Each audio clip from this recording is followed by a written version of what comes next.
The U.S. president is on his way to Saudi Arabia now, cutting his India trip short. He will offer condolences for the death of King Abdullah. For more on Saudi-U.S. relations, I'm joined by James Smith. He is a former U.S. ambassador to Saudi Arabia. Thank you so much for joining us.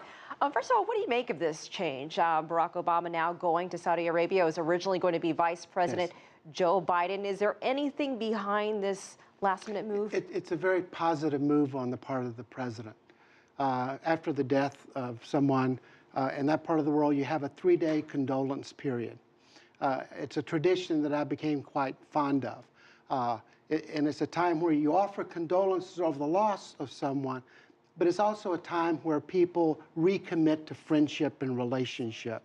So the fact that the president is cutting short a very important trip to India will be seen as very important by the Saudis. Do you think he is doing this because he got a lot of flack for not going to France after the Charlie Hebdo attacks? Is there anything more political behind this move? I mean, he originally wasn't going to go. I doubt it, because these are two completely different issues and a different decision process. We're really talking, he was not very far from Saudi Arabia. He was in India. These are two very important allies of the United States. He's building a relationship with India. He's sustaining a long-standing relationship with Saudi Arabia. It just made sense.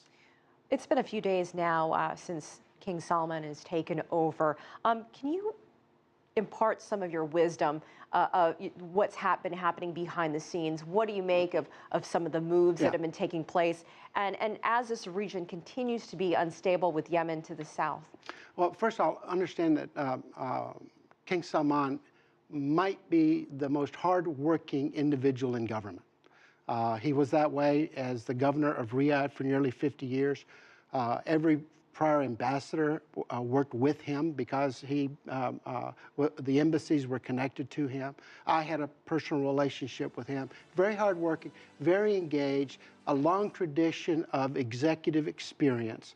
And then his portfolio expanded to include the Ministry of Defense and Crown Prince. So I have no doubt that he is prepared to lead. What is very interesting is how quickly the announcements were made behind him. That Prince Mukran very quickly named Crown Prince. This has essentially ended the series of sons of King Abdulaziz because Prince Mukran is the youngest. And then the designation of Prince Mohammed bin Naif as the Deputy Crown Prince and the second Deputy Prime Minister. Huge in that this signals the move to the next generation after Prince Mukran, and it takes away all the drama. You mentioned the relationship between the United States and Saudi Arabia and how important it was, you felt, for the president to visit. Does the United States really need Saudi Arabia at this point as it becomes more self-reliant, doesn't need as much oil anymore? Or do you think this relationship is important for political reasons, what it needs from that area? It's a simple question, a complicated answer. It's not about oil for America from Saudi Arabia, and it hasn't been for many, many years. We only import about 8% of our oil from Saudi Arabia. We could replace that in any number of ways. But the flow of oil to our allies in Asia and Europe is very important. And our Navy is the only Navy in the world that can guarantee the free flow of goods in international waters. So that is very important.